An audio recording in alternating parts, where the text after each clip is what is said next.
Quiet your mind. Dim the lights. Someone out there is about to confess something they swore they'd take to the grave, and you're just here to listen. Welcome to One More Sin. Before we begin, tell me, where are you watching from? I want to know who's listening in the dark tonight.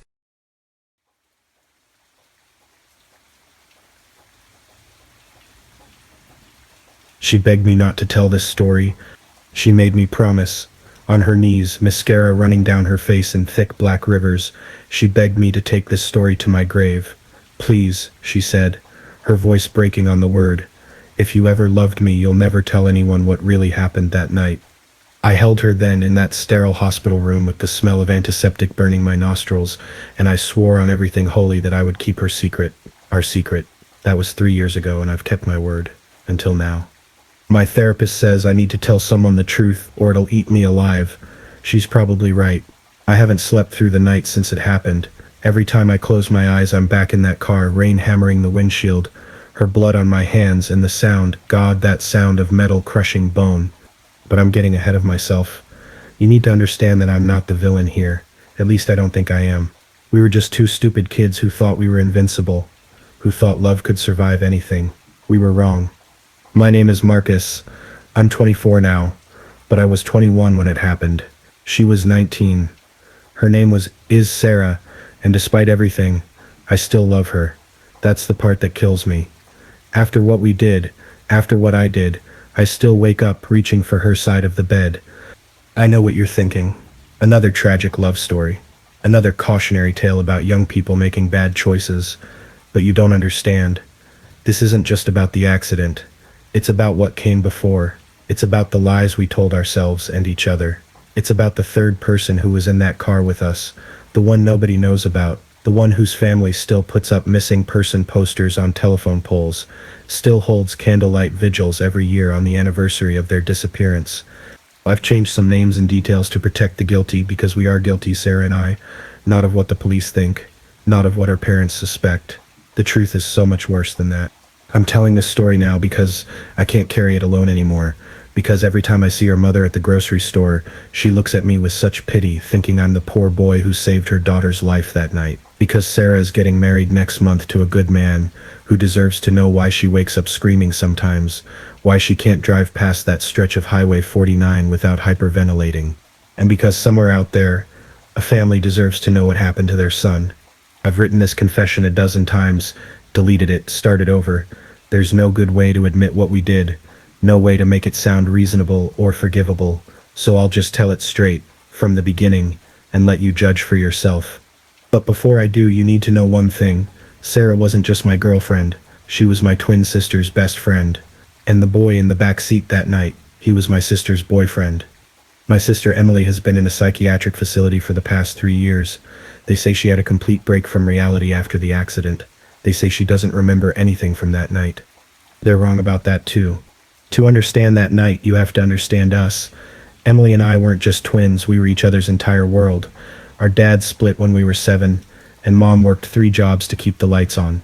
Most nights it was just Em and me making mac and cheese for dinner, helping each other with homework, falling asleep on the couch, watching old movies.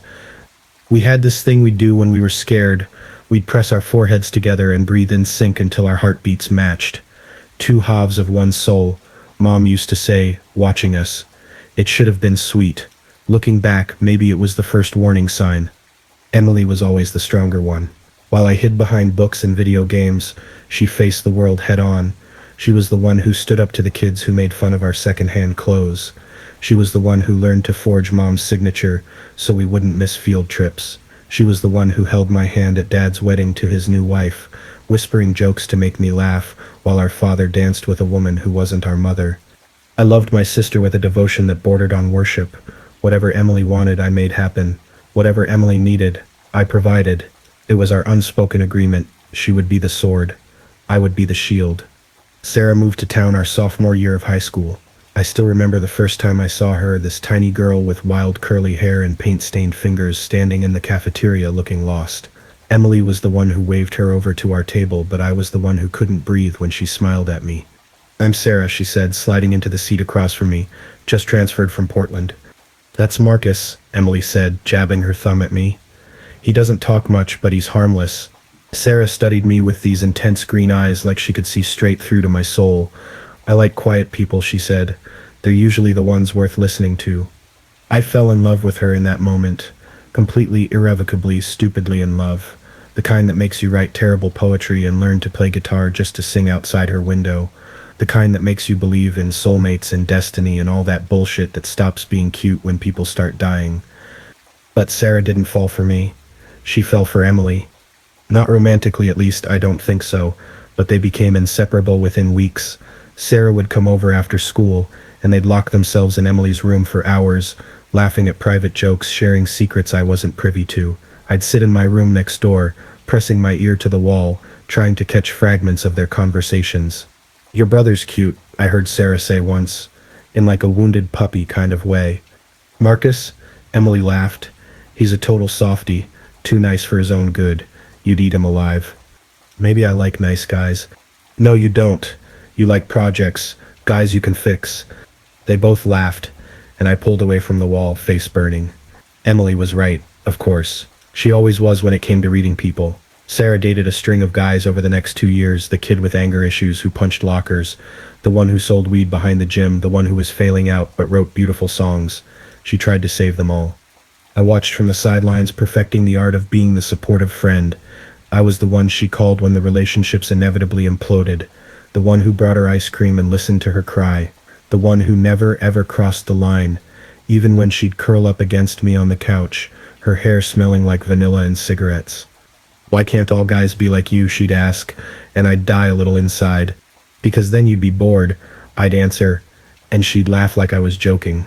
Emily watched it all with knowing eyes. "You're pathetic," she told me one night after Sarah had left. "Just tell her how you feel. She doesn't see me that way." "Because you won't let her? You're so busy being the nice guy, she doesn't know there's anything else to you." "What else is there?" Emily gave me this look, half pity, half frustration. "More than you think, Marcus. Way more than you let anyone see." I should have listened to her, should have taken the chance, but I was 17 and terrified and convinced that having Sarah in my life as a friend was better than risking losing her entirely. Then Danny Chen transferred to our school senior year, and everything changed. Danny was everything I wasn't: confident, athletic, mysterious. He had this easy smile and a motorcycle and parents who didn't give a shit what time he came home. He took one look at Emily and decided she was his. And Emily, my strong, independent sister, melted like snow in July. I hated him immediately. "He's not good enough for you," I told Emily after their first date.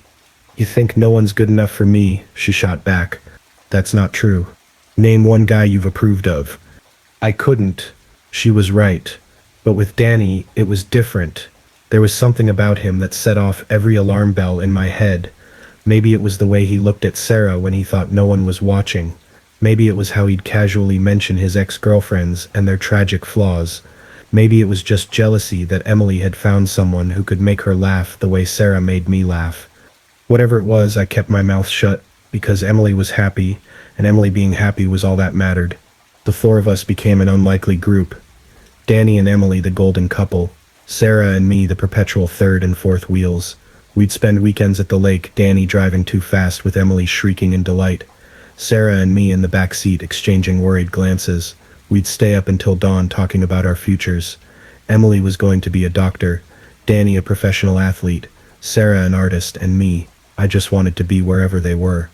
"We should make a pact," Sarah said one night, drunk on stolen wine and youth. "No matter what happens, we stay together, all four of us."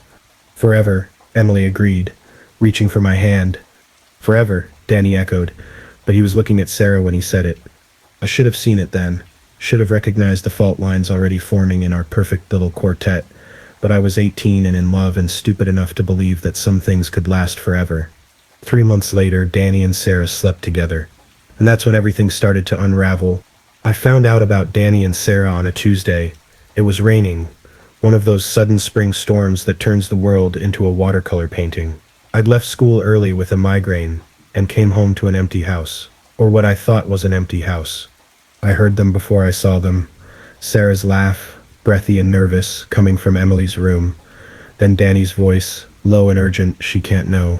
It would destroy her."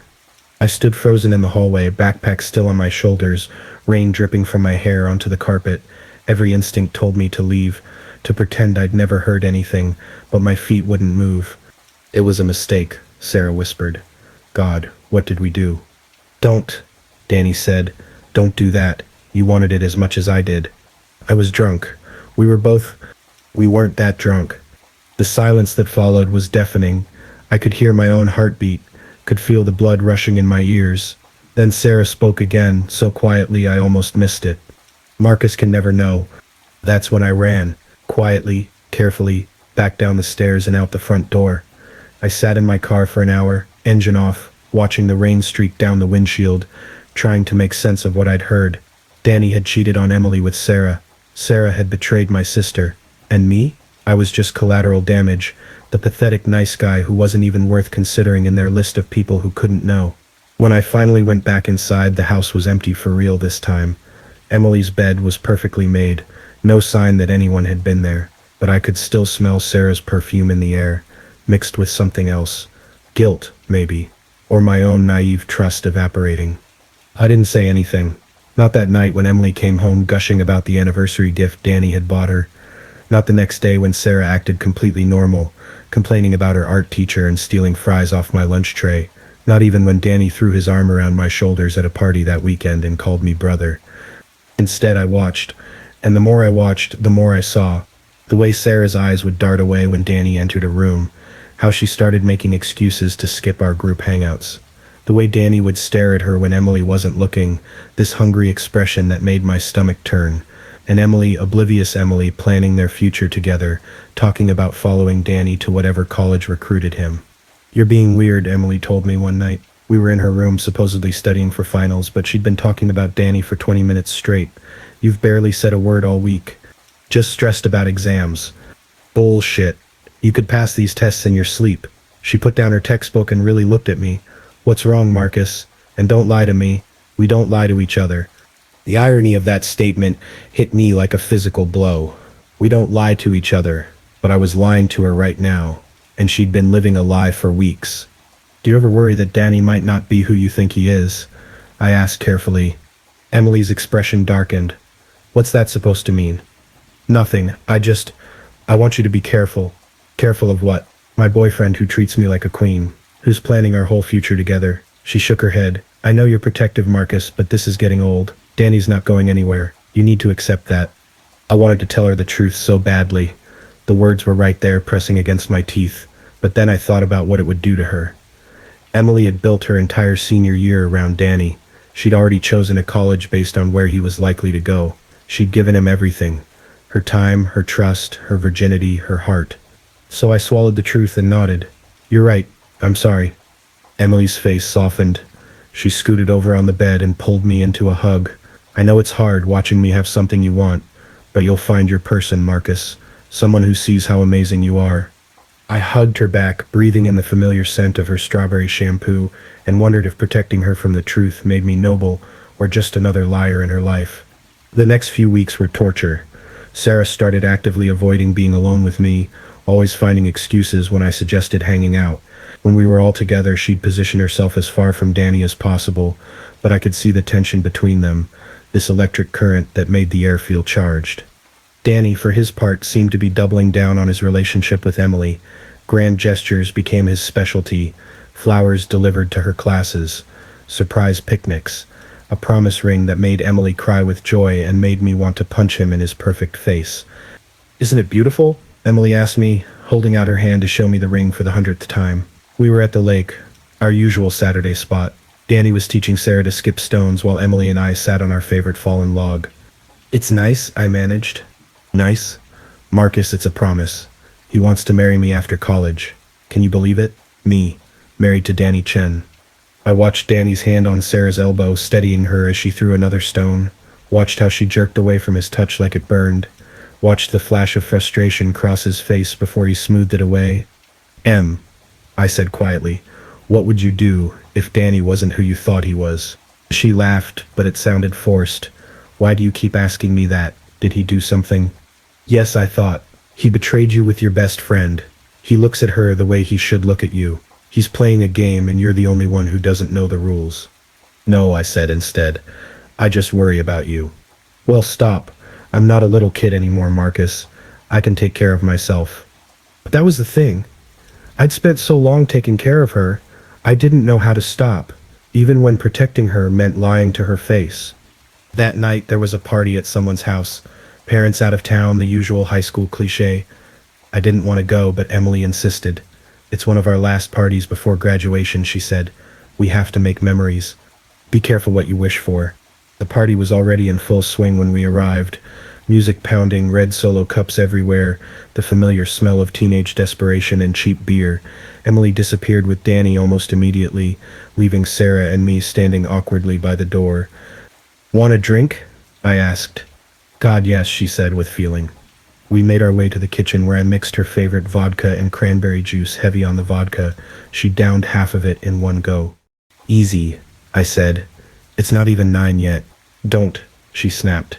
Then, softer, sorry, it's been a weird few weeks. Yeah, I agreed, it has. We stood there in silence, the party raging around us. I could feel everything I knew pressing against my chest, demanding to be let out. She must have sensed it because she suddenly grabbed my hand. Dance with me, she said. Sarah, please, I need to not think for a while. So I let her pull me into the living room where bodies pressed together in the darkness. She wrapped her arms around my neck, and I held her waist, and we swayed to some song I didn't recognize. She felt smaller than usual, fragile in a way that made me want to protect her, even though she was part of the reason everything was falling apart. I'm a terrible person, she whispered against my shoulder. No, you're not. You don't know what I've done. I don't care what you've done. She pulled back to look at me, and there were tears in her eyes. How can you say that? How can you always be so good? I'm not good, I said, and for the first time I meant it, because a good person would have told Emily the truth. A good person wouldn't be holding the girl he loved while she cried over betraying his sister. A good person wouldn't be glad that she'd chosen to turn to him, even if it was just for comfort. You are, she insisted. You're the best person I know, Marcus. She stopped, shaking her head. I'm going to ruin everything. Sarah, what happened with Danny? Her whole body went rigid. What? I know, I said simply. I heard you guys. In Emily's room. She tried to pull away, but I held her steady. Oh God, Marcus, I'm so sorry. It just happened, and I've been trying to figure out how to... Shh, I said, even though part of me wanted her to suffer. It's okay. It's not okay. I slept with my best friend's boyfriend. I'm the worst kind of person. Emily's gonna hate me. You must hate me. I could never hate you, I said, and cursed myself for meaning it. She was crying harder now, and people were starting to stare. I guided her outside to the back porch, where the air was cooler and the music was muffled. We sat on the steps, her head on my shoulder, my arm around her shaking form. What am I going to do? She asked. You're going to forgive yourself, I said, and you're going to move on, and we're never going to tell Emily. She lifted her head to stare at me. You'd do that? You'd keep this secret? I'd do anything for you, I admitted, even if it means protecting you from the consequences of hurting my sister. Something shifted in her expression then. She looked at me like she was seeing me for the first time. Don't, I said. Don't say whatever you're thinking. Just let me do this for you, for all of us. She kissed me then, soft and desperate and tasting like tears and vodka. It lasted maybe 3 seconds before we heard Emily's voice. What the fuck? We jerked apart to find my sister standing in the doorway, Danny behind her, both of them staring at us in shock. But it wasn't the betrayed shock I expected. Emily looked confused, maybe even hurt, but not devastated. I started. How long? She asked, and there was something strange in her voice. It's not. How long have you been in love with her? She clarified, and suddenly I understood. She wasn't upset about the kiss. She was upset that I'd hidden my feelings. Forever, I admitted. Emily's face crumpled. Why didn't you tell me? Because she didn't feel the same way. But I do, Sarah said quietly, and everyone turned to stare at her. I think maybe I always have. I just didn't know how to... She looked at Emily desperately. I never meant to fall for your brother. I tried so hard not to. That's why I dated all those other guys. That's why I... She stopped abruptly, but I saw Danny's face go pale. He knew what she'd almost said. That's why I slept with Danny, to prove to myself that I didn't want Marcus. Well, Emily said, voice carefully controlled, this is unexpected. The four of us stood there in awful silence. The party raged on inside, oblivious to the bomb that had just detonated on the back porch. I waited for Emily to piece it together, to realize that if Sarah had been trying not to fall for me, then her sleeping with Danny wasn't about Danny at all. But she didn't, or maybe she chose not to. Instead, she forced a smile and said we should go. All of us. This party's lame anyway. Danny started. I want to go for a drive, she said, and there was steel in her voice. The four of us, like old times. I should have said no. Every instinct screamed that this was a bad idea, but Emily was already heading for Danny's car and Sarah was following, and what else could I do but go along? If I'd known what would happen next, I would have tackled them all to the ground and held them there until the danger passed. But I didn't know. I thought the worst had already happened. I was wrong. The worst was just beginning. Danny drove. Emily sat shotgun, her hand on his thigh like everything was normal. Sarah and I were in the back, not touching but hyper-aware of each other. The tension in that car was suffocating, four kids pretending everything was fine while secrets ate us alive from the inside. Remember sophomore year? Emily said suddenly, her voice artificially bright, when we all snuck out to see that meteor shower. You made us drive 2 hours to get away from the light pollution, Sarah added, playing along. And Marcus brought that astronomy app, Danny chimed in. Kept telling us the names of all the constellations. Such a nerd, Emily said, but fondly. She turned to look at me. You made us lie on the hood of Danny's car for 3 hours. It was worth it, I said, seeing all those stars. Yeah, Emily agreed softly. It was. We drove in silence after that, out past the city limits where the roads got dark and winding. Danny was going too fast, taking the curves at speeds that made my stomach lurch. But no one said anything. We were all trapped in our own thoughts, our own guilt. I need to tell you guys something, Emily announced suddenly. Danny warned, his knuckles white on the steering wheel. No, they should know. We're all being honest tonight, right? She laughed, but it sounded wrong. I got into Stanford, early admission, full scholarship. What? Sarah leaned forward. Emily, that's amazing. Why didn't you? Because I'm not going, Emily said flatly. I'm deferring for a year, following Danny to wherever he gets recruited. Emily, no, I said. You can't give up Stanford. I'm not giving it up. I'm postponing it. For love. She squeezed Danny's thigh. Right, baby. Danny didn't answer. His jaw was clenched, eyes fixed on the road. Tell them how happy you are, Emily pressed. Tell them how we're going to get a little apartment near campus, how I'll work while you play ball. Tell them about our plans. Emily, Danny said quietly. Stop. Why? Aren't you happy? Isn't this what you wanted? You know it's not that simple. Actually, it is that simple. You either want a future with me, or you don't. Her voice was rising, getting shrill. So which is it, Danny? Tell me right now. Do you want me to give up Stanford for you or not? I never asked you to give up anything. No, you just let me. You let me plan our whole life together knowing. She stopped abruptly, her breath hitching. Knowing you were thinking about someone else. The car swerved slightly. What are you talking about? I'm not stupid, Emily said. I see the way you look at her. Sarah started. Shut up, Emily snapped. Just shut up, Sarah. I know, okay? I've known for weeks. The way you two dance around each other. The guilty looks. The sudden distance. You think I'm blind? Then why, Danny started. Because I love you, you asshole. Because I thought if I just held on tight enough, if I was perfect enough, you'd forget about her. But you didn't, did you? You couldn't help yourself. The speedometer was climbing, 70, 75, 80. The trees were blurring past the windows. Danny, slow down, I said. Did you fuck her? Emily asked, her voice deadly calm now. Emily, did you fuck her? Yes, Danny admitted, and the word hung in the air like a loaded gun. Emily laughed, this horrible broken sound. When? Does it matter? When? 3 weeks ago, at Tyler's party. You were passed out upstairs. I remembered that party. Emily had gotten too drunk, and I'd helped Danny carry her to a bedroom to sleep it off. Then I'd gone looking for Sarah, and couldn't find her. Or Danny. I'd assumed they were taking care of Emily. God, I'd been so naive. You son of a bitch, Emily said, and then she grabbed the wheel. Everything happened so fast. Danny yelling, Sarah screaming, the car lurching sideways, my sister's face, wild with rage and pain, the headlights sweeping across the trees, the guardrail, the nothing beyond.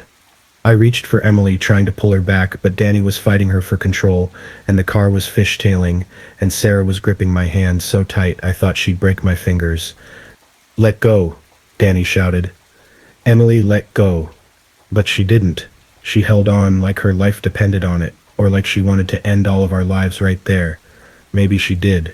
Maybe in that moment she wanted us all to pay for betraying her. The car spun.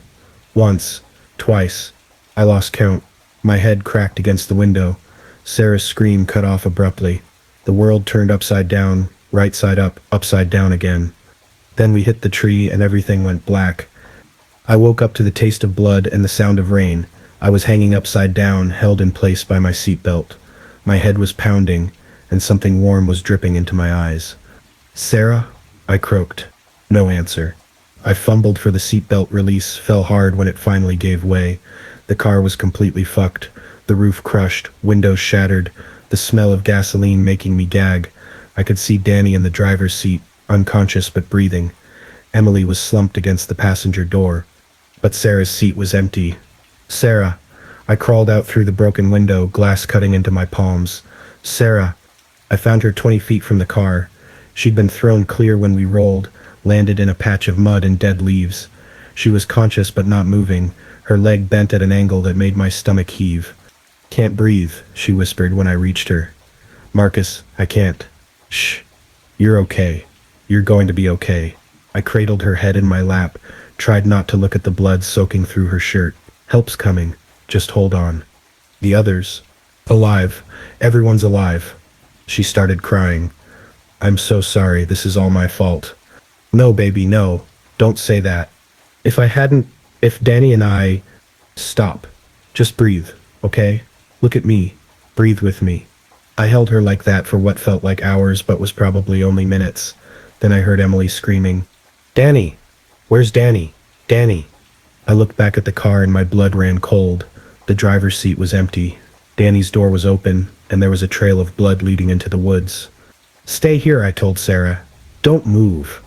I ran back to the car where Emily was fighting to get out of her seatbelt, her face covered in blood from a gash on her forehead. "Where is he?"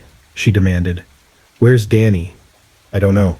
"Em, you need to calm down. You're hurt." "I don't care. We have to find him." She finally got free and stumbled out of the car, nearly falling. I caught her, and she gripped my shirt. "Marcus, what if I killed him?" "You didn't kill anyone." He walked away, see? He's probably confused, looking for help. But even as I said it, I knew something was wrong. Why would Danny leave us? Why head into the woods instead of staying with the car? "We have to find him," Emily insisted. Sarah's hurt bad. We need to call 911. "Then call them. But I'm not leaving without Danny." She pulled away from me and started following the blood trail. I looked back at Sarah, who was watching us with wide, terrified eyes. Then I made a decision that would haunt me forever. "I'll find him," I told Emily. "You stay with Sarah. Keep her awake, okay? I'll find Danny and bring him back." Emily hesitated, torn between her need to find Danny and her loyalty to Sarah. Finally, she nodded. "Promise me, Marcus. Promise you'll bring him back." "I promise." I followed the blood trail into the woods. It was dark, and the rain was picking up, making it hard to see. I called Danny's name over and over, my voice getting hoarse. The trail led deeper into the trees, toward the old quarry we used to swim in during summers. That's where I found him.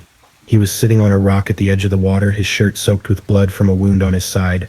He looked up when he heard me coming, and his face was strange, calm in a way that scared me more than panic would have. "Danny, Jesus Christ, we need to get you to a hospital." "Is she okay?" he asked. "Sarah, she's hurt, but..." "Not Sarah." He looked at me with hollow eyes. "Emily. Is Emily okay?"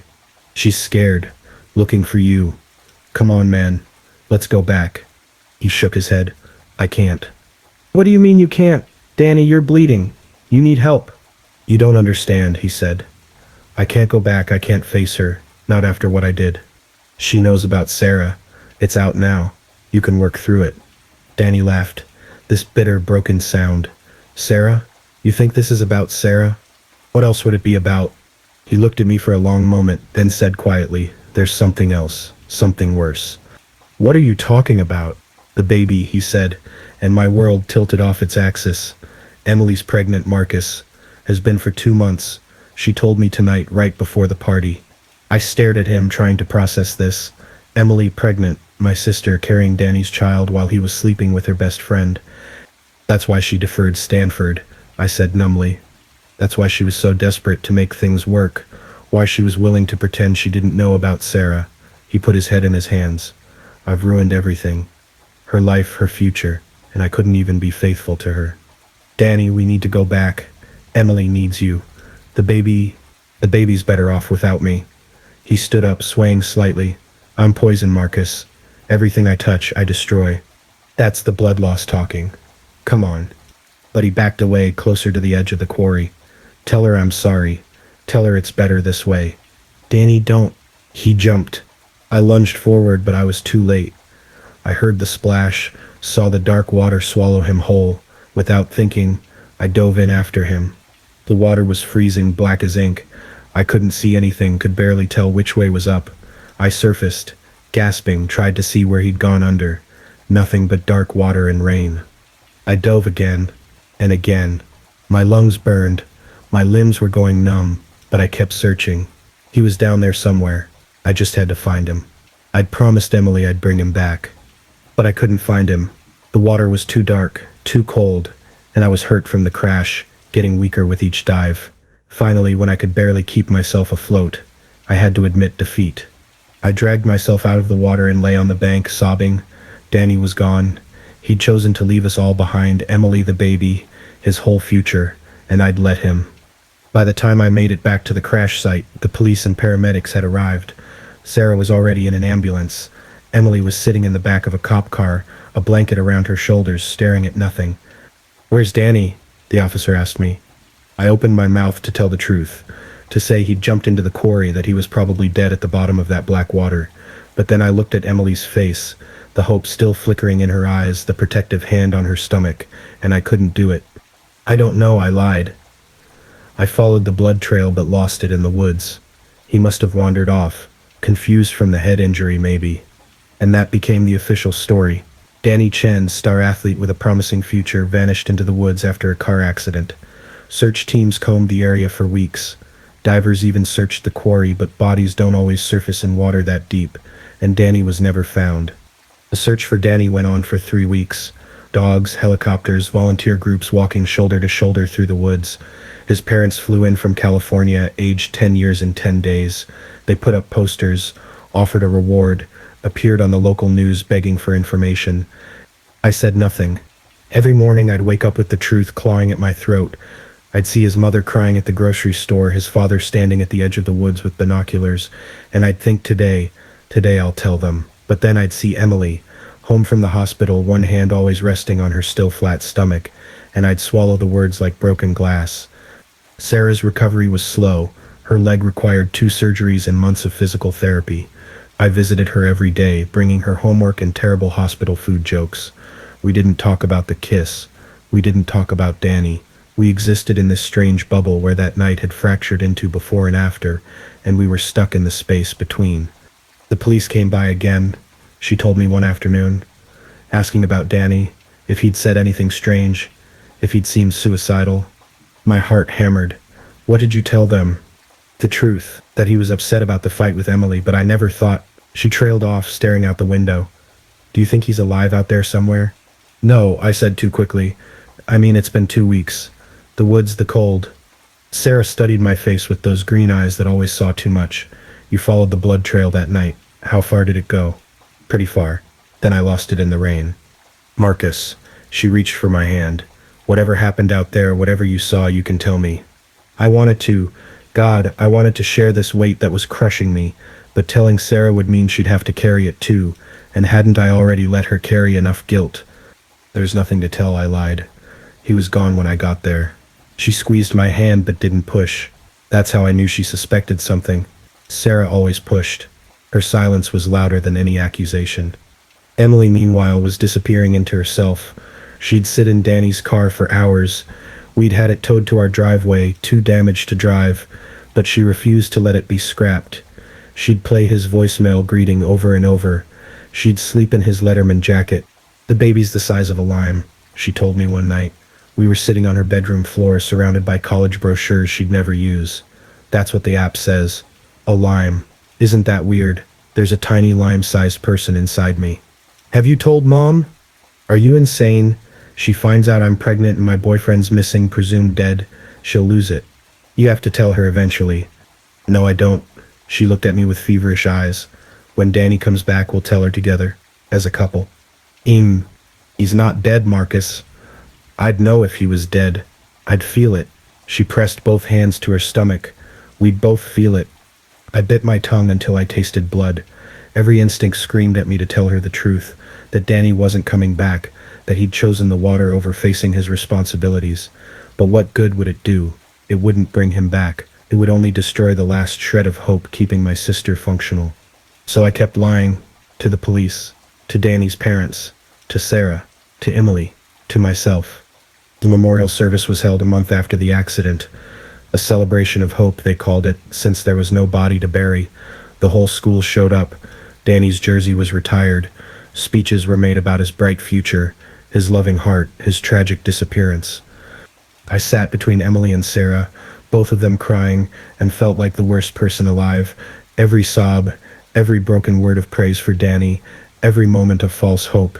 It was all my fault. I could end it with a few words. He jumped. He's at the bottom of the quarry. But I didn't.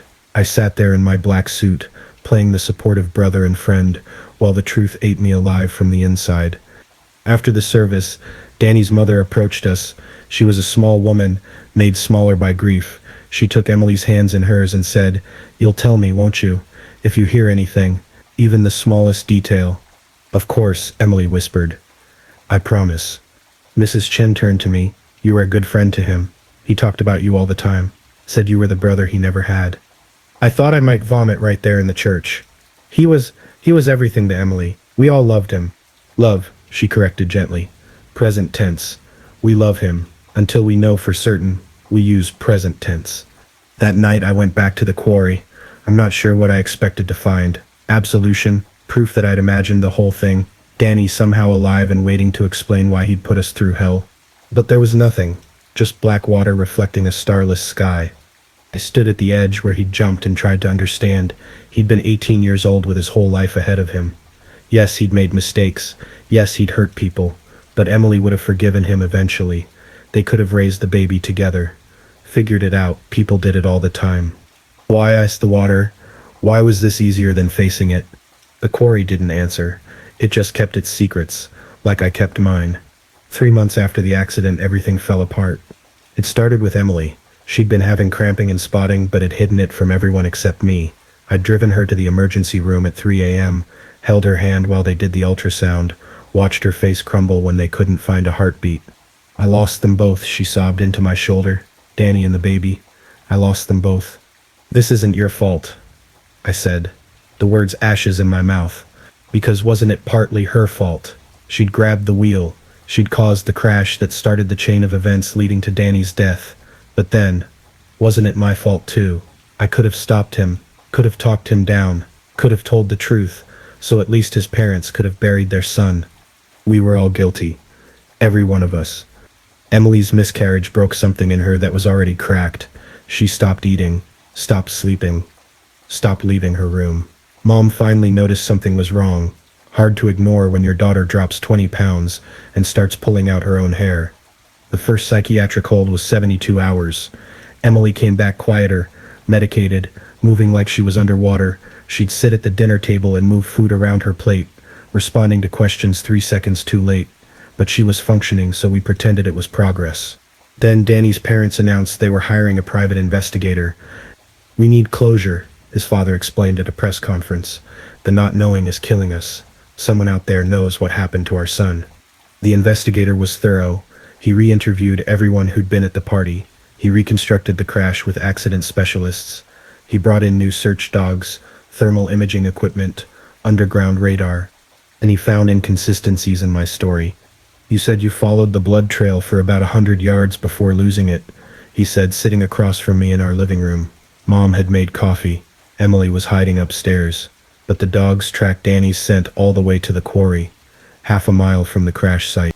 My hands were sweating. It was dark, raining. I might have gone farther than I thought. The quarry's a straight shot from where the trail started. Hard to get lost. I was concussed.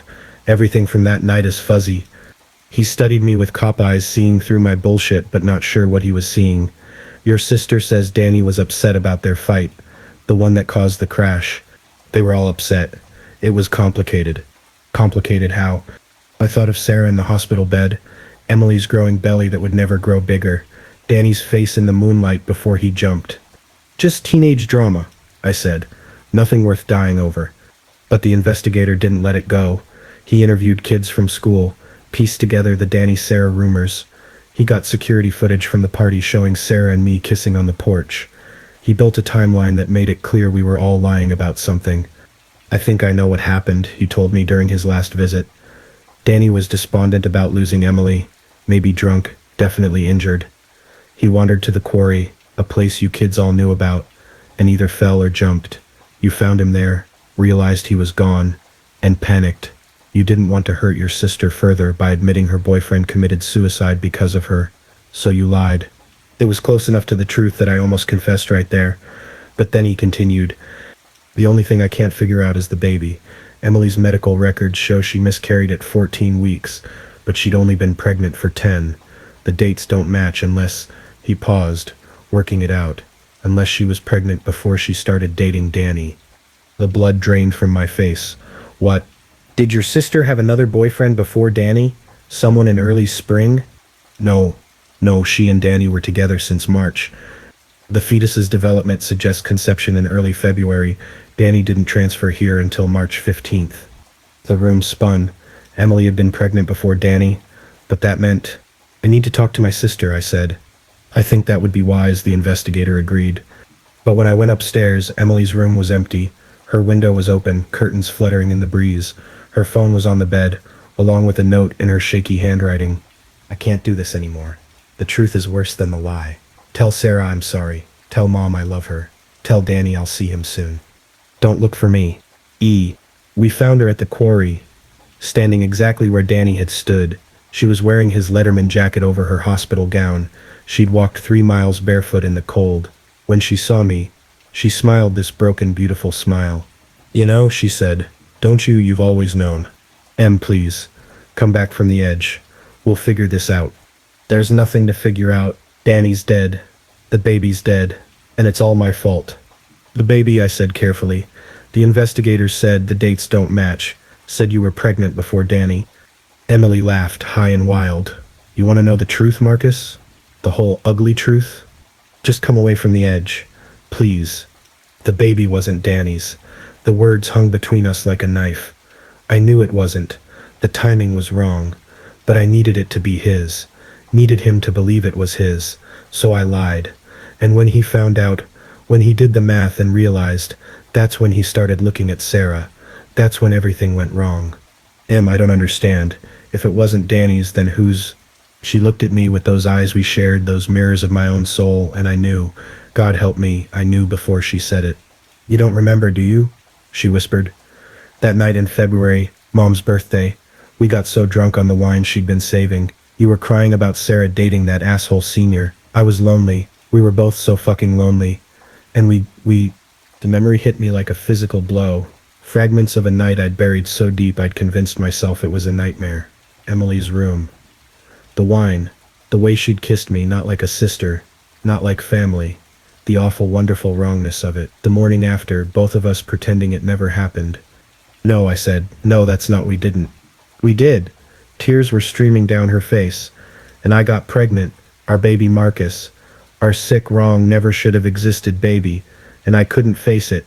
Couldn't tell anyone, so when Danny showed up all charming and interested, I saw a way out. I seduced him. Made sure we slept together right away. And when I told him I was pregnant, he believed it was his. He was so happy, so proud, already picking out names. I couldn't breathe. Couldn't think. The world had tilted off its axis and I was falling. But he figured it out, Emily continued. Did the math. Confronted me the day before the accident. I told him he was wrong, that the doctors must have messed up the dates, but he knew I was lying. That's why he slept with Sarah, to hurt me the way I'd hurt him. I killed our baby, she said. and her voice broke completely. I caused the crash. I drove Danny to suicide. I destroyed everything I touched.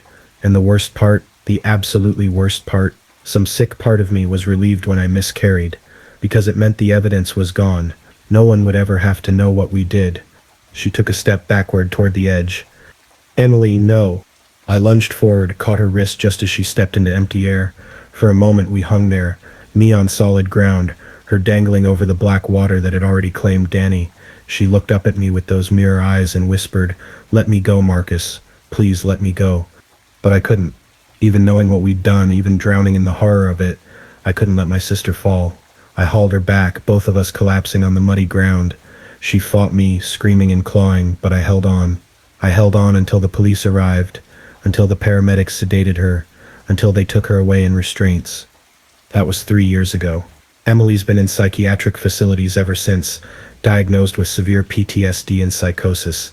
She doesn't speak anymore, doesn't acknowledge anyone, just sits by her window staring at nothing, lost in whatever private hell her mind has created. The official story is that she had a mental breakdown after losing her boyfriend and baby. No one knows about that February night. No one knows the baby was mine. No one knows why Danny really jumped. Except Sarah, because I told her everything. I told Sarah the truth on a Tuesday. It was raining again. Seems like all the worst moments in my life happen in the rain. She'd been released from physical therapy early and asked me to pick her up. We sat in my car in the hospital parking lot, watching the wipers streak across the windshield, and I destroyed everything we'd built since the accident. I didn't plan to tell her, but she'd been talking about visiting Emily, about how we needed to support each other through this tragedy, and the hypocrisy of it all just broke something in me. "I need to tell you what really happened," I said, interrupting her mid-sentence. "Marcus, Danny's dead. He jumped into the quarry that night. I watched him do it." The silence that followed was deafening. Sarah stared at me, her face cycling through confusion, disbelief, and finally, horror. "What do you mean he jumped?" So I told her. All of it. Finding Danny at the water's edge. His confession about Emily's pregnancy. His final words before he went over. My failed attempts to save him. The lies I'd told everyone since. Sarah listened without interrupting, her knuckles white as she gripped the door handle. When I finished, she was quiet for so long I thought she might never speak again. "Why didn't you tell anyone?" she finally whispered. "Emily, I couldn't do that to her. She was pregnant. She had a right to know. His parents had a right to know. You let everyone think he might still be alive. I know, but... Oh my God." She covered her mouth with both hands. "Oh my God, Marcus. This is how could you lie to everyone for months?" "I was trying to protect." "Who were you protecting?" "Because it wasn't Emily. She's in a psychiatric hospital. It wasn't Danny's parents. They're living in hell not knowing what happened to their son. It wasn't me. I'd been drowning in guilt thinking I drove him away." "Sarah, please, get out." "What?" "Get out of my car. Get away from me." She was crying now, mascara running down her face just like that night in the hospital. "I can't look at you right now." "Sarah, I love you. We can get through this." "Love? You don't know what love is. Love isn't keeping horrible secrets. Love isn't letting people suffer to protect yourself." "I wasn't protecting myself. I was protecting Emily." "From what?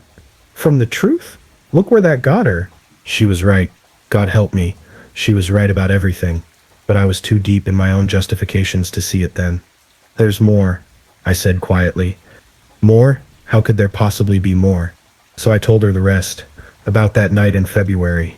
About Emily and me. About the baby being mine, not Danny's. About Emily standing at the same edge where Danny had jumped, ready to follow him down.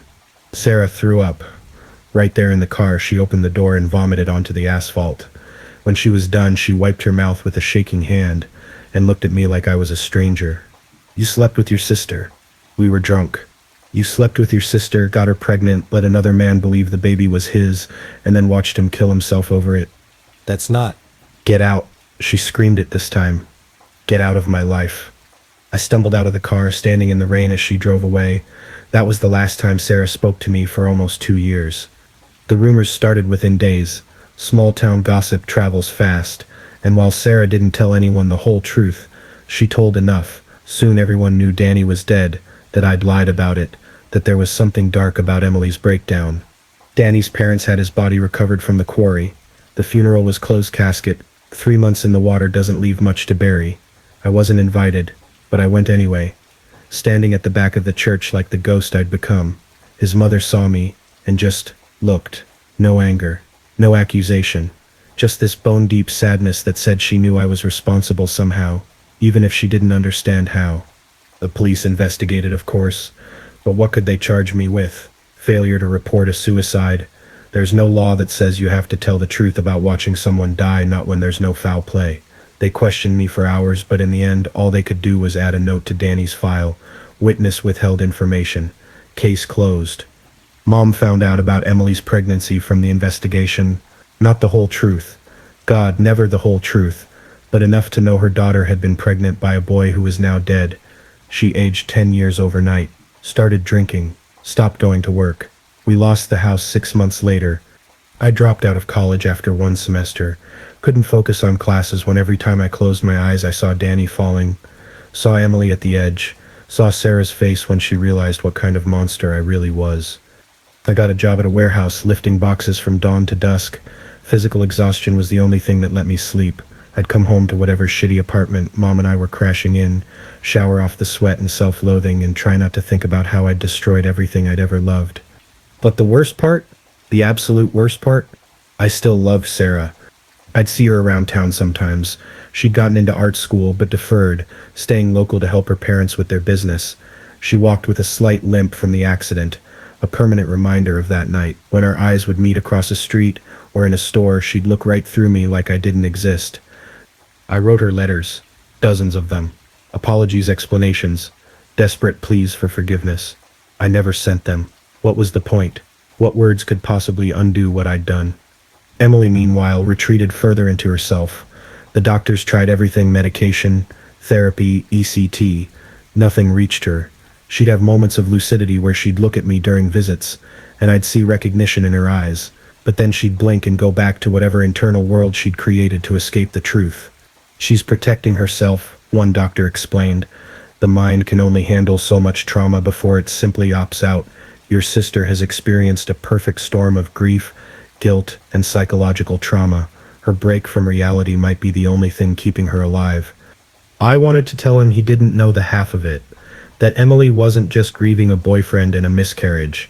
She was carrying the weight of our sin, the knowledge that we'd created and destroyed a life that should never have existed. But I kept my mouth shut. I'd learned the hard way that some truths are too devastating to share. A year after the accident, I ran into Mrs. Chen at Danny's grave. I'd been coming there at night, leaving flowers, trying to apologize to a headstone. She was there in the middle of the day, talking to her son like he could hear her. "I know you come here," she said without looking at me. "The groundskeeper told me someone's been leaving white roses. Danny's favorite." "Mrs. Chen, I don't want to know," she interrupted. "Whatever happened that night, whatever secrets you're carrying, I don't want to know. Nothing will bring him back. Nothing will change the fact that my boy chose to leave us." "He loved you," I said. "Both of you." He was just confused. Scared. He made a mistake. She finally looked at me, and her eyes were so kind it broke my heart. "We all make mistakes, Marcus. The question is whether we let them define us, or whether we find a way to live despite them." "How? How do you live with it?" "One day at a time, one breath at a time. And you remember that the dead don't want us to stop living. Danny wouldn't want you to destroy yourself with guilt. Neither would the girl you're punishing yourself over." "You don't understand what I did." "No," she agreed, "and I don't need to. But I know my son. He saw something good in you, something worth calling you brother. Honor that. Be the man he believed you could be." She left me there crying at her son's grave, destroyed by a forgiveness I didn't deserve. 2 years after the accident, Sarah started dating someone new. Tom something. Nice guy. Normal guy. The kind who'd never slept with his sister, or lied about a suicide, or carried secrets that could destroy entire families. Seeing them together was like swallowing glass, but I was happy for her. She deserved normal, deserved safe, deserved someone who wouldn't drag her into the darkness. I was loading trucks at work when my supervisor told me I had a visitor. I figured it was Mom, probably drunk and needing bail money again, but it was Sarah, standing by the break room looking uncomfortable and beautiful and whole in a way I'd never be again. "Hi," she said. "Bull peels." We stood there awkwardly, two people who'd once shared everything now, strangers divided by an ocean of lies and pain. I'm getting married, she said finally. Congratulations. The word tasted like sand. I wanted you to hear it from me, and I wanted to ask you something. Anything. I need to know if you've told anyone else about everything. The whole truth. No, never. And you won't?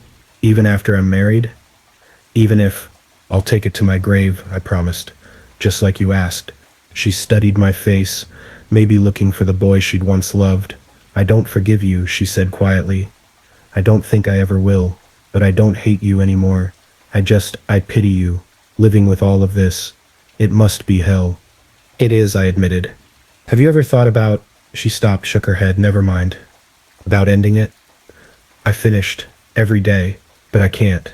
Emily needs me, Mom needs me, and maybe this is my punishment, living with it.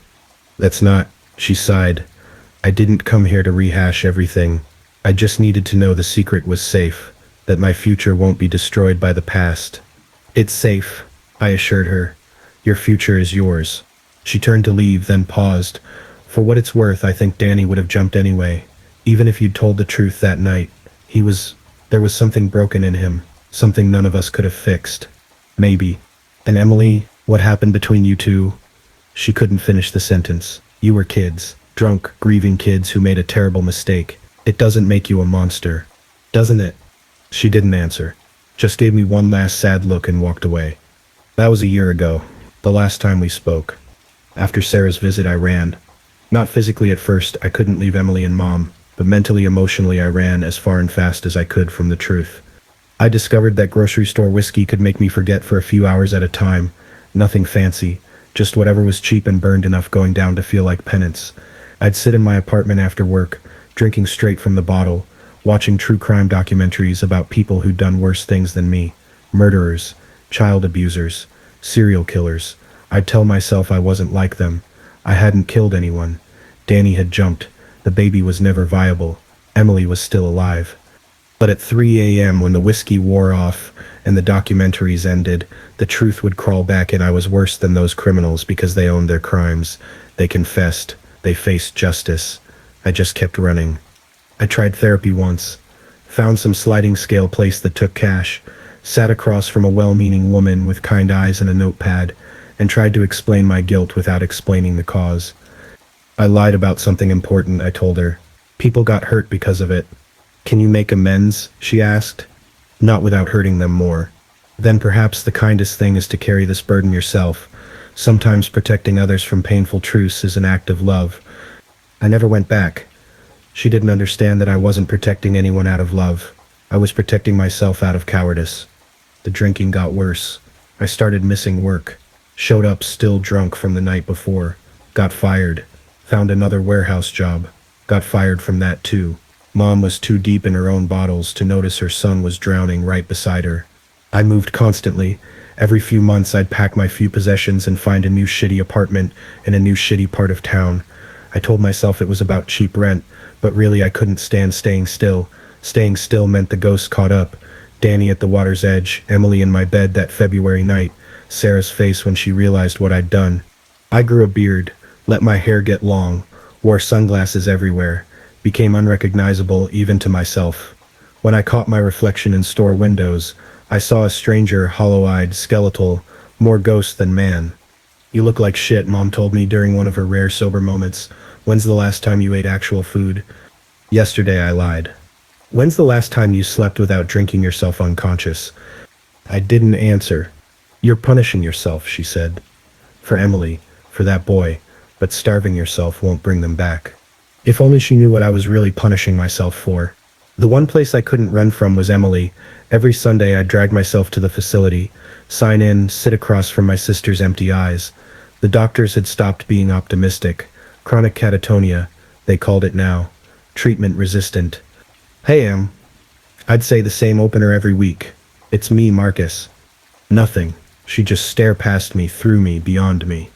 I'd talk anyway, tell her about my week, about Mom, about the weather, anything except the truth she already knew, that we'd destroyed ourselves and everyone we'd loved with one drunken mistake.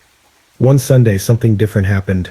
I was mid-sentence talking about some movie I'd watched when Emily's hand moved. just slightly, fingers twitching like she was trying to grab something. Em? I leaned forward. Emily, can you hear me? Her lips moved. No sound, but I could read the shape of the words. The baby. The baby's gone, I said gently.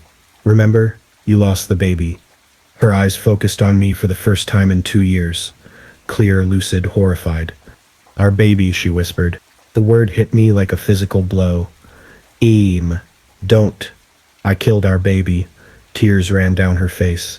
I killed it, with my thoughts. My hate. I hated it so much, and it died. That's not how it works. Miscarriages just happen sometimes. No, she gripped my hand with surprising strength. I know what I did. Every night I'd lie in bed and wish it gone, wish it never existed, and then it didn't. Emily, please. Do you think it knew? Her voice was broken glass. When it was dying, do you think it knew I didn't want it? Stop, please stop. I dream about it sometimes. What it would have looked like. Your eyes. My nose. Our curse written in its DNA.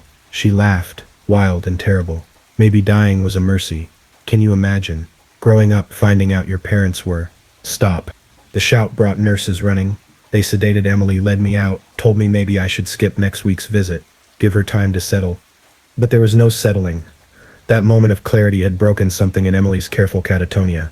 She started talking again, but nothing she said made sense. Word salad, the doctors called it. Random phrases strung together.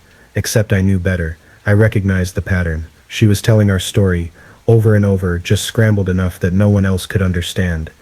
February wineglass, broken mirror, she'd mutter. 2 halves, 1 soul, baby lime, quarry water. The staff thought it was gibberish. I heard the confession she couldn't stop making. I started running for real then, literally. Every morning at 4 a.m. I'd put on second-hand sneakers and run until my lungs burned and my legs gave out. 5 miles, 10, 15. I'd run past the city limits, out to the highway where it happened, stand at the spot where our car had left the road. The tree we'd hit had been cut down, but you could still see the scar in the earth. I'd touch the ground like it was a shrine, then run back, punishment and pilgrimage combined. One morning, I ran all the way to the quarry. First time I'd been back since the night I pulled Emily from the edge. The sun was just coming up, turning the water from black to deep green. Beautiful, if you didn't know what it was hiding. I stood where Danny had stood, felt the same wind he'd felt, saw the same drop, 20 feet to the water, another 40 to the bottom, they said. He would have hit hard, maybe knocked unconscious, would have sunk fast in his boots and bloody clothes. Did he regret it in those last seconds? Did he try to swim, or did he welcome the darkness like an old friend? I'm sorry, I said to the water. I should have stopped you, should have been faster, should have been better. The quarry didn't answer. It never did. I stripped down to my boxers, stood at the edge. Not to jump, I was too much of a coward for that, but to understand, to feel what he felt in those last moments. Marcus. I spun around. A woman stood 20 feet away, dog leash in one hand, phone in the other, ready to call 911. I wasn't going to. I know who you are, she said. You're the Chen boy's friend, the one who lied. I grabbed my clothes, shame burning my face. I'm sorry, I'll go. Wait, she pocketed her phone. I'm Mrs. Patterson. I taught Danny senior year, English. I remembered her vaguely. Young teacher, popular with students. Danny had mentioned her once or twice. He wrote about you, she said. In his journal assignments. Said you were the only real friend he had here. Some friend. He wrote about the pressure too. Being perfect. Living up to expectations. The girl he couldn't have, and the one he didn't want. She studied me. He was planning to leave before the accident. Had already deferred his scholarships. What? He came to me for a recommendation letter. For a gap year program. Said he needed to get away. Figure out who he was without everyone watching. She paused. He was running too, Marcus. Even before that night. But Emily, the baby. He was going to send money. Support them from afar, but he couldn't stay, couldn't pretend anymore. Her dog whined, pulling at the leash.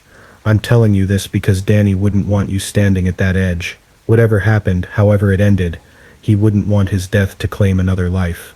She left me there, half naked and shivering, holding clothes that suddenly felt too heavy to put back on. Danny had been planning to run, just like me. Maybe we were more alike than I'd ever realized. Both of us trapped by circumstances we'd created, desperate for escape, too weak to face the truth. But he'd chosen the water, and I'd chosen the bottle, and in the end we'd both abandoned the people who needed us most. I got dressed and ran home, poured every bottle down the sink, not because I was ready to stop punishing myself, but because I realized the booze was just another form of running, and I was tired of running.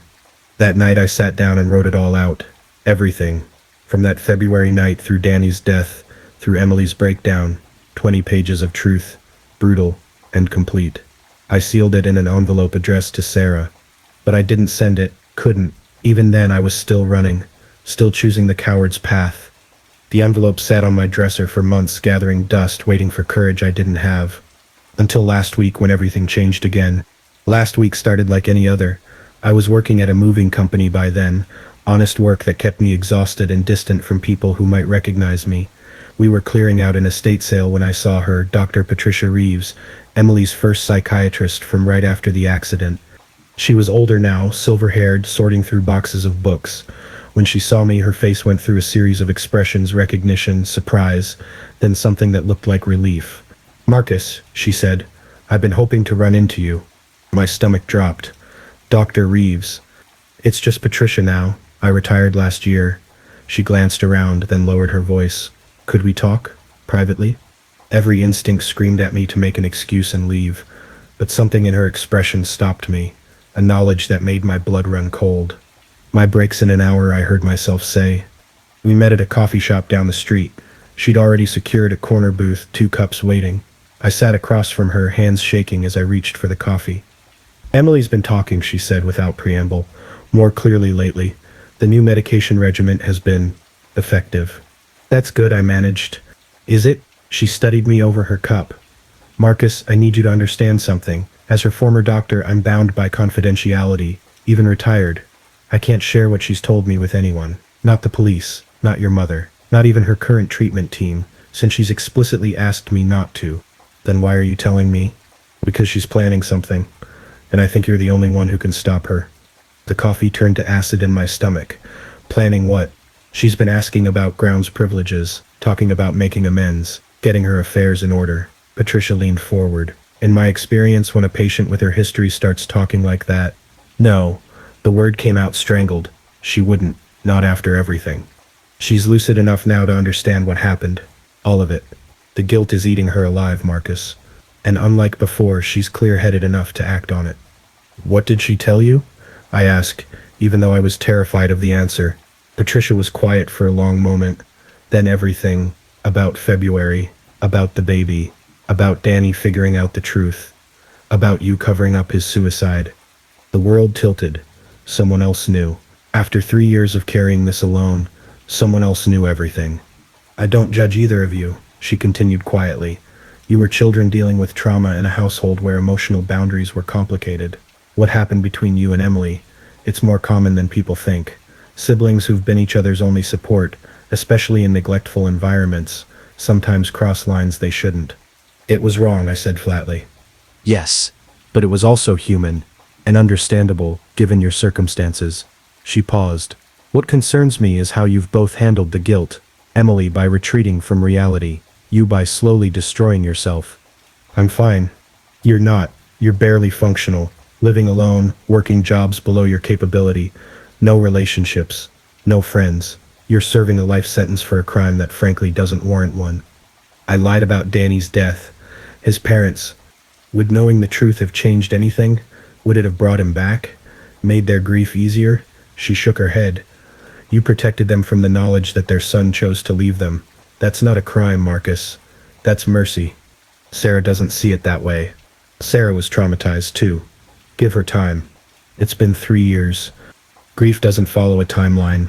Neither does forgiveness." Patricia pulled out a card, slid it across the table. "This is my personal number. Emily asked me to give it to you." "She asked? But you said she didn't want you talking to anyone." "She doesn't want me talking to anyone else. But you, she said you'd understand. Said you were the only one who could." I stared at the card. "Understand what?" "She wants to tell the truth. All of it. Publicly. She thinks it's the only way to atone." The coffee shop sounds faded to white noise. Emily wanted to confess. To everyone. About Danny, about the baby, about us. She can't. I whispered. It would destroy everything. Mom is stronger than you think. She's been sober for 6 months. Did you know that? Going to meetings, working the steps. She could handle this. Danny's parents deserve the truth, perhaps, or deserve to be protected from it. That's not my call to make. Sarah's married now. Happy. This would. Sarah already knows the truth. This wouldn't change that. I stood abruptly, the chair scraping against the floor. I have to go. Marcus. Patricia's voice was gentle but firm. Emily is going to do this with or without your support. But I know she needs you there when she does. You two have been carrying this alone for too long. Maybe it's time to put the burden down. Some burdens can't be put down, I said. Can't? Or won't? She stood too, smaller than me, but somehow steadier. I've seen what secrets do to families. They're like cancer. They grow in the dark, poisoning everything they touch. Sometimes the only cure is bringing them into the light. Even if the light destroys everything, in my experience, the truth rarely destroys as much as we fear it will. And even when it does, sometimes things need to be destroyed before they can be rebuilt. I left without another word, but took the card. That night I sat in my apartment staring at Patricia's number. Emily wanted to tell the truth. After 3 years of silence, she was ready to blow up what was left of our lives. Part of me was relieved, exhausted from carrying the weight, ready for whatever punishment the world would deliver. But another part, the part that had lied at the crash site, that had kept quiet during the search, that had protected this secret through everything, that part was terrified. I picked up my phone, put it down, picked it up again. Finally, I called the one person I swore I'd never bother again. Sarah answered on the third ring. Marcus, she sounded shocked. How did you? Your number hasn't changed. I'm sorry to call. I know I promised. It's okay.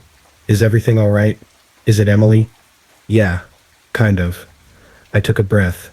She wants to tell everyone about Danny, about everything. Silence. Then when? I don't know. Soon, I think.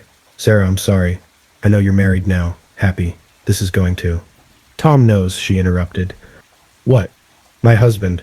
I told him everything before we got married. I couldn't start a life with him carrying that secret. She paused. He was understanding, more than I deserved. Oh, I didn't know what to say to that. That's good. Marcus, if Emily needs to tell the truth to heal, then maybe we should let her. But Danny's parents deserve to know what happened to their son.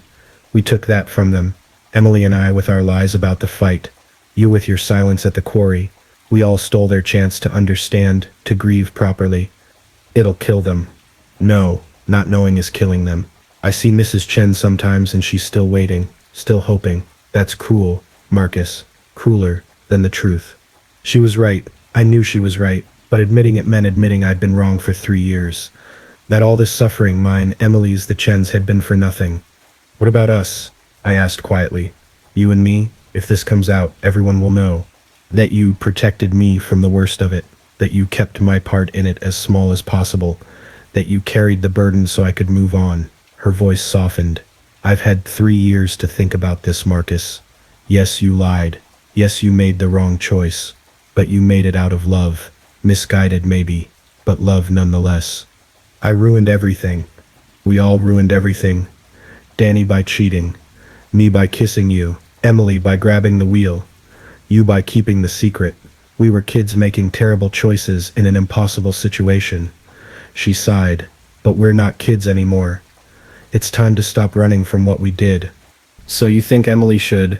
I think Emily should do whatever she needs to find peace, and I think you should be there when she does. You two have been alone in this for too long. I don't know if I'm strong enough, I admitted. You were strong enough to carry this secret for 3 years. Strong enough to watch the woman you loved marry someone else. Strong enough to keep showing up for Emily even when she couldn't see you. She paused. You're stronger than you think, Marcus. You just chose to use that strength in the wrong way. After we hung up, I sat in the dark for a long time. Then I picked up Patricia's card and made the call. I'll be there, I told her. When Emily's ready, I'll be there. Good, Patricia said. She needs you more than you know. But I did know, because Emily and I were still two halves of one soul, broken and warped but forever connected. And if she was ready to step into the light, then I would step with her. Even if it burned us both to ash. The meeting was set for Thursday. Emily had been granted a special session with her treatment team, and she'd requested that I be there. Patricia had pulled strings to make it happen. A family therapy session, she called it, though we both knew it was really a confession. I hadn't seen Emily lucid in over a year. When they brought her into the conference room, I barely recognized her. She was thin, but not the skeletal waif she'd been. Her hair was cut short, practical. Her eyes, God, her eyes were clear, present, terrified. "Marcus," she said, and her voice was steady. "Hi, Em." We sat across from each other at a long table.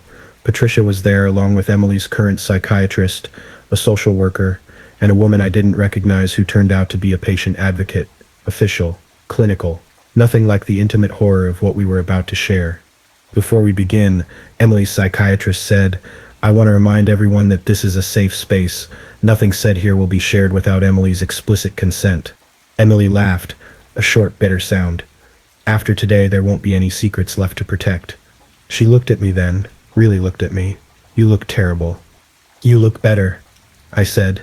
"Medication helps. Therapy helps. But mostly," she took a breath, "mostly, I'm tired of being crazy. Tired of hiding in my own head. The truth can't be worse than what I've been living with." "Emily," Patricia said gently, "whenever you're ready." My sister straightened in her chair. When she spoke, her voice was clear and deliberate. 3 years ago, I caused a car accident that led to my boyfriend's suicide.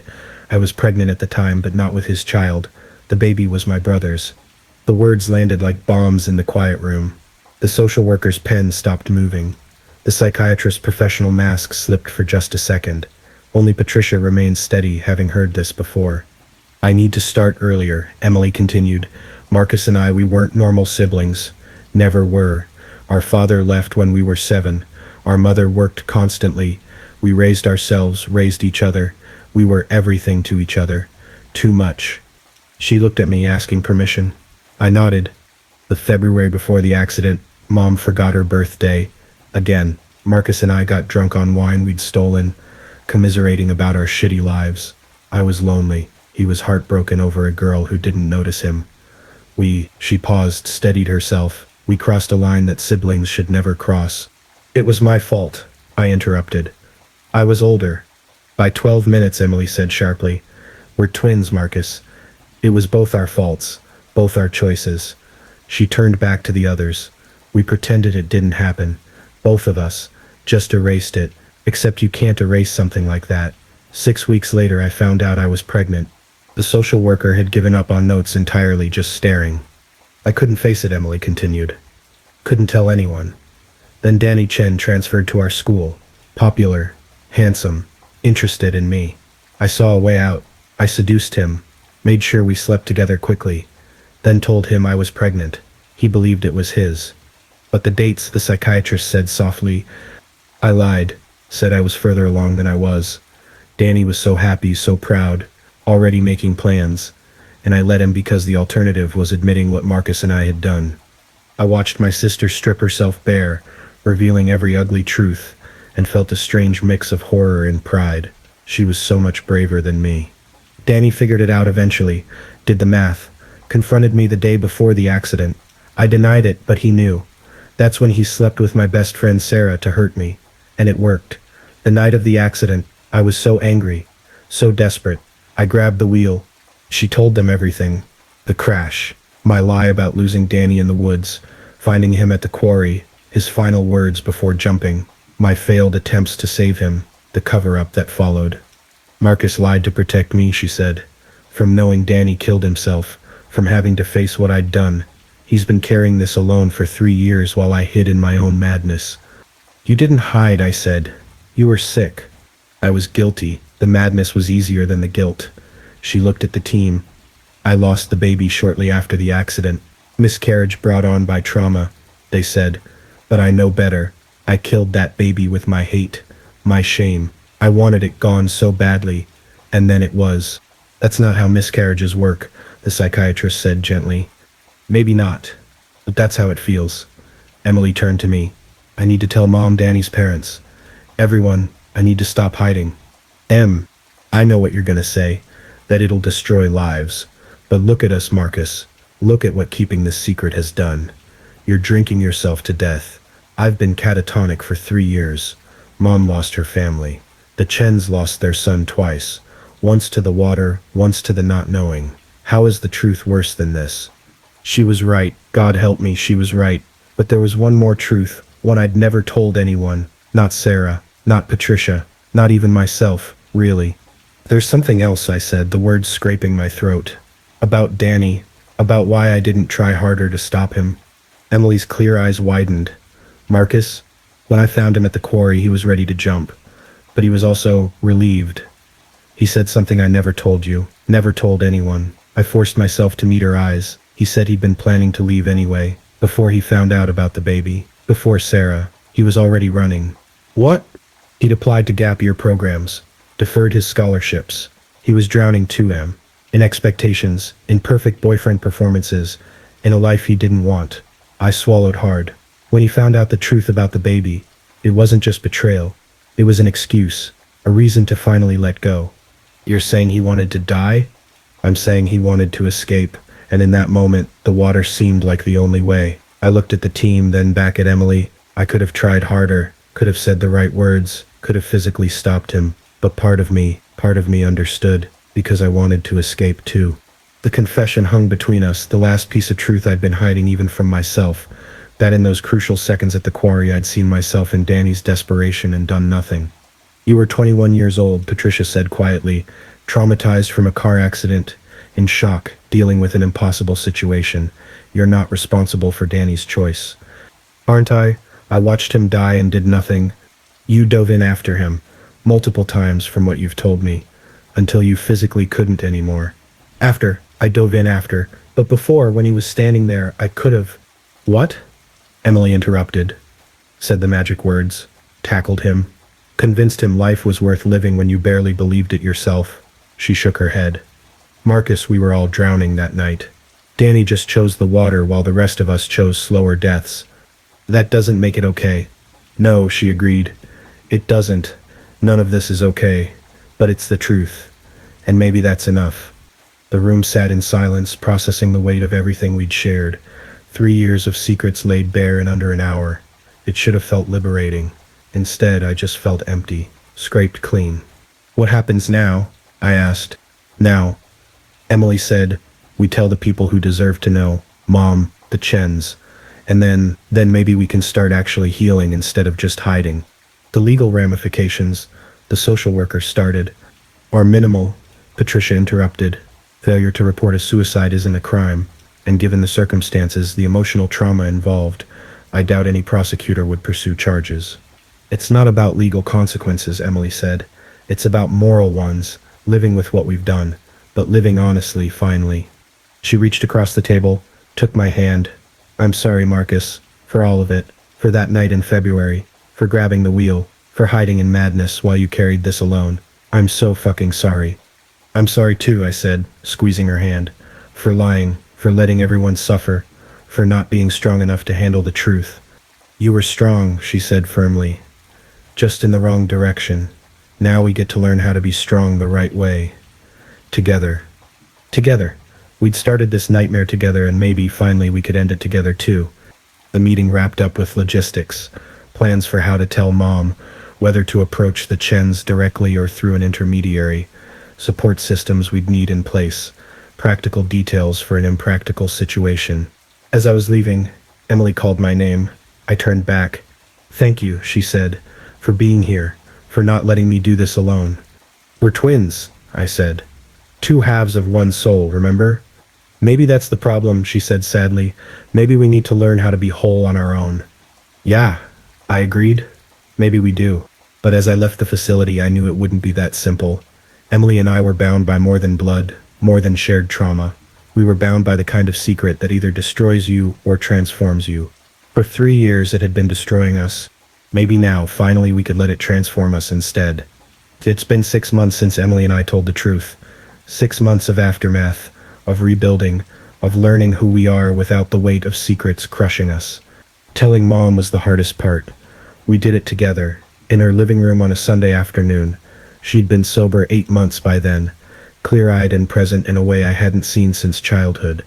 Emily and I sat on either side of her, and took turns revealing each piece of our twisted story. She didn't cry. Not at first. Just sat there, absorbing blow after blow. The February night, the pregnancy, Danny's death, the years of lies. When we finished, she was quiet for so long, I thought she might never speak again. Then she said, "My babies, my broken, beautiful babies, what did I do to you?" That's when she cried. And we cried. Three broken people who'd failed each other in every possible way, holding on like survivors of a shipwreck. "I'm so sorry," she kept saying. "I should have been there. Should have seen, should have protected you from yourselves." But apologies couldn't undo the past. They could only clear the way for whatever came next. Telling the Chens was different. We went through their lawyer, sending a detailed letter explaining everything. Emily insisted on including every brutal detail. She said they deserved the complete truth after years of incomplete lies. They never responded directly, but 2 weeks later, Danny's headstone was updated. Where it used to say "forever in our hearts," it now reads "finally at peace." Maybe that's forgiveness. Maybe it's just acceptance. Either way, they know. The wondering is over. The news spread, of course. Small towns can't keep secrets like this. Some people were disgusted. Incest, suicide, cover-ups. We were a walking Jerry Springer episode. Others were weirdly sympathetic, seeing us as victims of circumstance and trauma. Most just avoided us entirely, unsure how to react to such comprehensive destruction. I lost my job. No surprise there. Who wants to employ someone who'd lied about a suicide? But Patricia connected me with a contractor who hired people with complicated backgrounds. I do construction now, build houses for other people to make homes in. There's something healing about creating instead of destroying. Emily was released from the facility 3 months ago. She lives in a halfway house now, taking her meds, attending therapy, slowly rebuilding. She's taking community college classes online, not pre-med like she'd once dreamed, but psychology. "Maybe I can help other fucked up kids," she says. God knows I understand the territory. We see each other once a week, always in public places. Coffee shops, parks, somewhere with witnesses and boundaries. We're learning to be siblings instead of whatever twisted thing we'd been before. It's hard. Every conversation is a minefield of shared trauma. But we're trying. The grief group helps. Yeah, I finally stopped running long enough to get actual help. Turns out there's a support group for people carrying complicated grief, the kind tangled up with guilt and shame and secrets. My therapist there, James, lost his son to suicide after years of hidden addiction. He gets it. The weight of loving someone who chose to leave. The guilt of surviving when they didn't. Danny's death wasn't your fault, James tells me every session. You couldn't have saved someone who didn't want to be saved. I'm starting to believe him. Some days. Sarah and I have coffee sometimes. Not often, maybe once a month. Always at the same place, this little cafe downtown where the barista knows our orders and pretends not to recognize us from the news stories. We talk about small things. Her art, she's painting again. My work. Books we're reading. We don't talk about Danny or Emily or that night. We're building something new on the ashes of what we burned down. Not romance, that bridge is permanently collapsed. But maybe eventually friendship. "I'm proud of you," she told me last week. "For telling the truth. For getting help. For still being here." "I'm proud of you too," I said. "For surviving. For building a life despite everything." "We're all survivors," she said. "Some of us just hide it better." Tom, her husband, came by once. Found me at a job site all hard hat and sawdust. I thought he might hit me. Instead, he shook my hand. "Thank you," he said, "for protecting her as much as you did.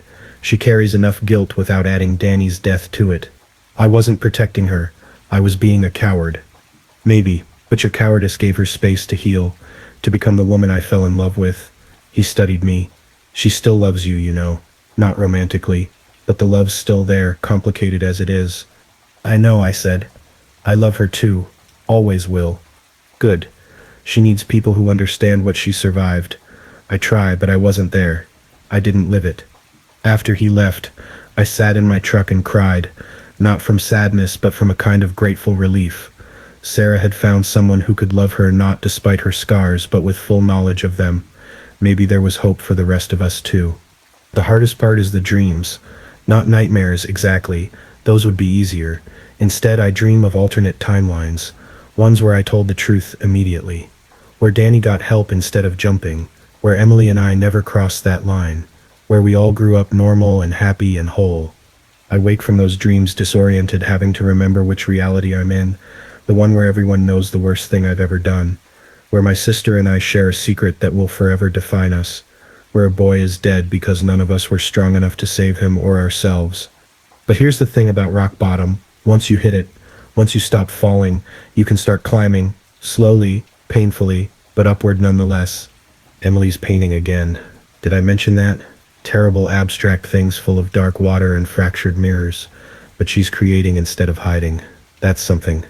Mom's been sober 14 months now. She volunteers at the women's shelter, telling her story to other mothers who've lost themselves in bottles and bad choices. She can't undo our childhood, but maybe she can prevent someone else's. And me? I'm writing. Not just this confession, but other things. Stories about kids who make terrible choices, about families who love each other wrong, about the weight of secrets, and the terrible freedom of truth. Maybe someday I'll share them. Maybe they'll help someone else carrying unbearable weight. I still visit Danny's grave. Not as often. The obsessive need has faded. But sometimes, when the guilt gets too heavy, I'll bring flowers and sit on the grass and talk to him like he can hear me. I'm sorry, I tell him, for not saving you, for lying about it, for letting your parents suffer. I'm sorry for all of it. The headstone never answers, but sometimes the wind moves just right and I imagine I hear forgiveness. Or maybe that's just what I need to hear. There's no happy ending to this story. How could there be? A boy is still dead. Emily and I still crossed an unforgivable line. Sarah still walks with a limp. The Chens still grieve their only son. Mom still lost years to alcohol. The damage is permanent, carved into all of us like scars. But we're not done yet. We're still here, still breathing, still trying to build something from the rubble. And maybe that's enough. Maybe survival is its own form of redemption. I know this, the truth didn't destroy as much as I feared it would. It burned down the rotten structures we'd built on lies, yes, but in the ashes, small things are growing, fragile things, real things. Emily laughed last week. Actually laughed at something stupid on TV. First time I'd heard that sound in 3 years. Mom cooked dinner yesterday. Burned the chicken, but we ate it anyway. The three of us around a table like a real family. Sarah sent me a painting. Abstract swirls of green and black that might be water, or might be hope. For your new place, the note said, to remember that we survived. Small things. Tiny victories. But after years of nothing but decay, even the smallest growth feels like a miracle.